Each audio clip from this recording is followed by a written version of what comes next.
पूरे दिन का काम निपटाकर विराज ऑफिस से निकला तो उसके चेहरे पर थकान स्पष्ट झलक रही थी। घर पहुंचकर बिना कुछ खाए पिए ही वह सोफे पर पसर गया। गिलास का पानी सेंट्रल मेज पर रखकर माँ सावित्री ने उसके गुच्छेदार बालों में अंगुलियां फेरते हुए कहा, बेटा थक गए हो क्या? आजकल तुम बहुत थक जाते हो, किसी डॉक्टर को दिखा क्यों नहीं देते? विराज फीकी हंसी हंस कर मन ही मन बड़बड़ाया, माँ, आपको क्या पता कि आपके बेटे को कितनी बड़ी जिम्मेदारी सौंपी गई है। इसके बाद खड़े होकर विराज ने कहा, अरे मेरी प्यारी माँ, तुम मेरी कितनी फिक्र करती हो। देखो खड़ा हो गया, अभी आपका हल्दी वाला दूध पीऊंगा तो दौड़ने लगूंगा। चलो जल्दी से बना दो दूध। तभी पड़ोस में रहने वाली डॉक्टर दिशा आ गई। विराज की ओर देखे बगैर उसने सावित्री को प्रसाद का डिब्बा थमाया और चुपचाप वापस चली गई। विराज सोच रहा था कि इस लड़की में कितनी एनर्जी है, कितनी तेजी से आई और उसी तरह फुर्ती से लौट गई। दिशा हमेशा विराज की उपेक्षा करती थी, उसकी उपस्थिति में पल भर भी न ठहरती। धीरे धीरे विराज को लगने वाली थकान बढ़ती ही जा रही थी। वह डॉक्टर के पास जाने की सोच ही रहा था कि उसके दोस्तों ने उसे सलाह दी कि डॉक्टर प्रथम अच्छे डॉक्टर हैं, इसलिए वह उन्हें दिखाए। वह डॉक्टर प्रथम के यहाँ पहुंचा तो अचानक डॉक्टर दिशा उसके सामने पड़ गई। उसने विराज को एक फॉर्म देकर भरने के लिए कहा। 2 घड़ी वह देखता रहा कि यह वही दिशा है जिसे वह सामान्य लड़की समझता रहा। उसने दिशा द्वारा दिया फॉर्म भरकर काउंटर पर जमा कर दिया। तभी उसकी नज़र सामने लिखे वाक्य पर चली गई। वहां लिखा था, कभी निराश मत होइए, सफलता का एक द्वार बंद होता है तो दूसरा खुल जाता है। इसे पढ़कर विराज मन ही मन हंसा। बचपन से ही उसे सभी द्वार बंद ही मिले हैं। डॉक्टर ने उसे देखकर दवा लिखी और समय से खाने तथा कसरत करने के लिए कहा। डॉक्टर दिशा उसे तीक्ष्ण नजरों से घूरती रही। विराज को लगा जैसे वह उसे खा जाएगी। गोरे गाल लाल हो गए। शर्म से नहीं, गुस्से से। विराज ने मन ही मन सोचा, आज वह माँ से पूछेगा कि यह बला उस पर इतना गुस्सा क्यों है। घर आकर उसने माँ से सब कुछ बताकर उससे नाराजगी की वजह पूछने को कहा। माँ ने कहा, जरूर उससे पूछूंगी, उसके बाद तुम्हें बताती हूँ। इस बात को 2 महीने बीत गए।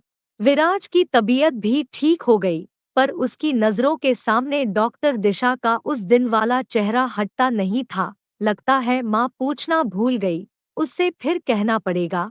उस दिन बहुत तेज बारिश हो रही थी। वह ऑफिस से घर जा रहा था। तभी उसकी नजर रास्ते में स्कूटी के पास खड़ी एक लड़की पर पड़ी।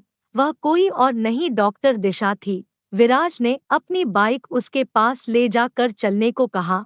किसी भी तरह की कोई आनाकानी किए बगैर वह उसके साथ चलने को तैयार हो गई।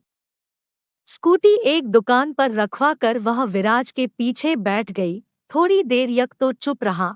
अंतत उसने दिशा से उसके उस व्यवहार के बारे में पूछ ही लिया। दिशा ने जरा भी झिझके बगैर कहा, मैंने तुम्हें 2 बार रेड लाइट एरिया में देखा है, तुम वहां क्यों जाते हो मुझे पता है। विराज खिलखिलाकर हंसा।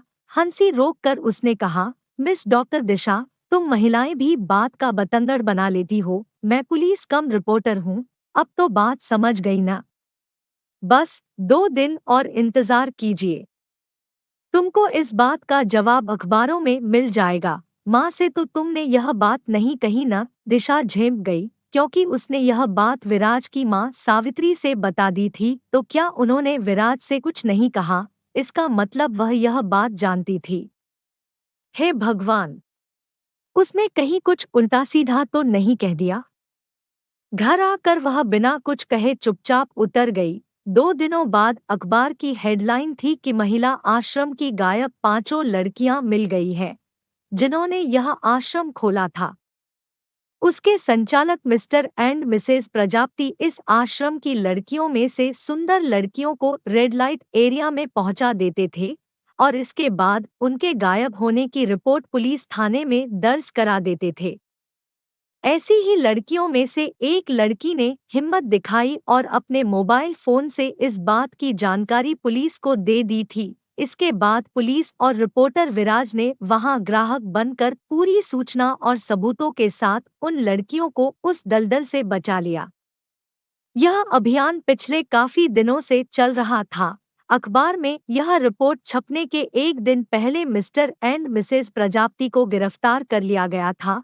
यह समाचार पढ़कर डॉक्टर दिशा को ऐसा लगा जैसे उनके पैरों के नीचे की जमीन खिसक गई हो। वह सीधे विराज की मां सावित्री के पास पहुंची और उनसे माफी मांगी। उनसे माफी मांगने के साथ साथ वह विराज की उसके इस कार्य के लिए सराहना कर रही थी। उस दिन उसने जानबूझकर विराज से लिफ्ट मांगी। विराज मन ही मन मुस्करा रहा था। गाड़ी से उतरते हुए दिशा ने कहा, मिस्टर, एक बात की मंजूरी दो। सवालिया नजरों से विराज ने दिशा की ओर देखा। बीच सड़क पर डॉक्टर दिशा ने अपने होंठ विराज के गालों पर रखकर उसके घुंघराले बालों को उसी तरह बिखेर दिया जिस तरह मां करती थी। विराज ने गाड़ी आगे बढ़ाई तो उसके कानों में ये वाक्य गूंजते रहे, you are great mister Viraj, I love you. Viraj मुस्कराता हुआ आगे बढ़ गया था।